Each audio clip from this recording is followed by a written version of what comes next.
मोहन बेटा, मैं तुम्हारे काका के घर जा रहा हूँ।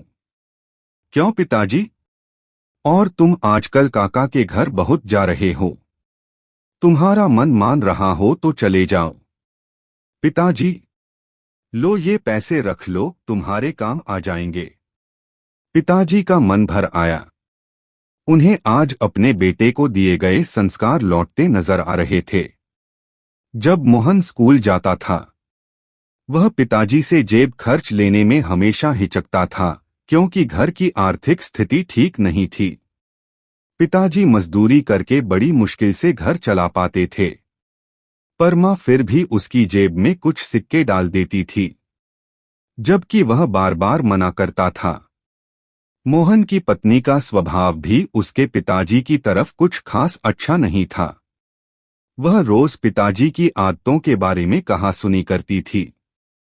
उसे ये बड़ों से टोका टाकी पसंद नहीं थी।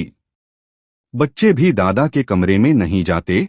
मोहन को भी देर से आने के कारण बात करने का समय नहीं मिलता। एक दिन पिताजी का पीछा किया। आखिर पिताजी को काका के घर जाने की इतनी जल्दी क्यों रहती है? वह यह देखकर हैरान रह गया कि पिताजी तो काका के घर जाते ही नहीं हैं। वह तो स्टेशन पर एकांत में शून्य मनस्क एक पेड़ के सहारे घंटों बैठे रहते थे। तभी पास खड़े एक बुजुर्ग, जो यह सब देख रहे थे, उन्होंने कहा, बेटा, क्या देख रहे हो? जी, वो। अच्छा, तुम उस बूढ़े आदमी को देख रहे हो। वो यहाँ अक्सर आते हैं और घंटों पेड़ तले बैठकर सांझ ढले अपने घर लौट जाते हैं। किसी अच्छे संभ्रांत घर के लगते हैं। बेटा, ऐसे एक नहीं और भी बुजुर्ग माए, बुजुर्ग पिता तुम्हें यहाँ आसपास मिल जाएंगे। जी, मगर क्यों? बेटा, जब घर में बड़े बुजुर्गों को प्यार नहीं मिलता, उन्हें बहुत अकेलापन महसूस होता है, तो वे यहाँ वहाँ बैठकर अपना समय काटा करते हैं। वैसे क्या तुम्हें पता है, बुढ़ापे में इंसान का मन बिल्कुल बच्चे जैसा हो जाता है। उस समय उन्हें अधिक प्यार और सम्मान की जरूरत पड़ती है, पर परिवार के सदस्य इस बात को समझ नहीं पाते। वो यही समझते हैं इन्होंने अपनी जिंदगी जी ली है, फिर उन्हें अकेला छोड़ देते हैं। कहीं साथ ले जाने से कतराते हैं। बात करना तो दूर, अक्सर उनकी राय भी उन्हें कड़वी लगती है। जबकि वही बुजुर्ग अपने बच्चों को अपने अनुभवों से आने वाले संकटों और परेशानियों से बचाने के लिए सटीक सलाह देते हैं। घर लौटकर मोहन ने किसी से कुछ नहीं कहा।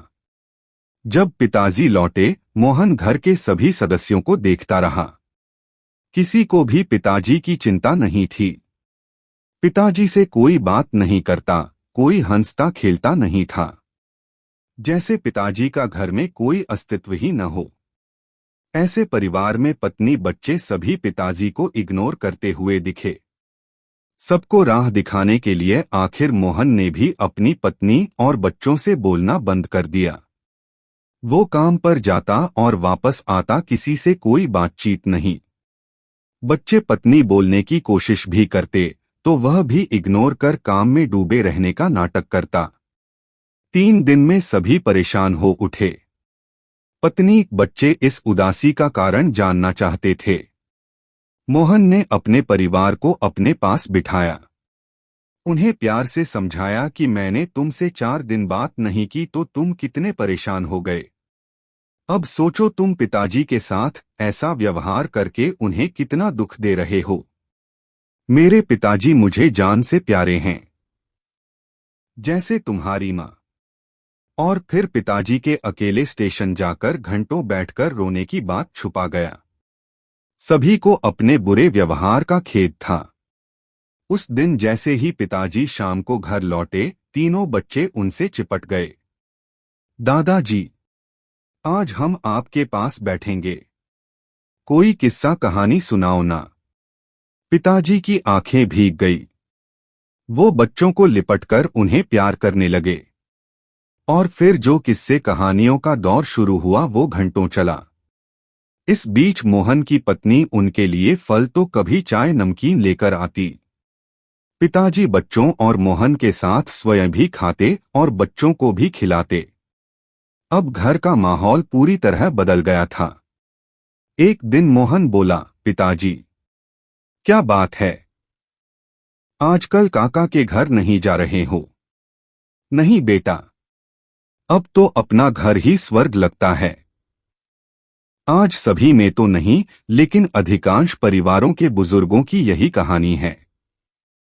बहुधा आसपास के बगीचों में, बस अड्डे पर, नजदीकी रेलवे स्टेशन पर परिवार से तिरस्कृत भरे पूरे परिवार में एकाकी जीवन बिताते हुए ऐसे कई बुजुर्ग देखने को मिल जाएंगे।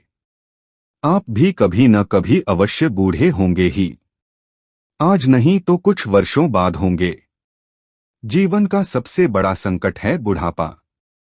घर के बुजुर्ग ऐसे बूढ़े वृक्ष हैं जो बेशक फल न देते हों पर छांव तो देते ही हैं।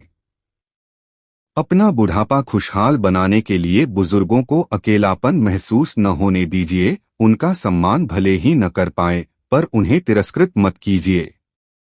उनका ख्याल रखिए।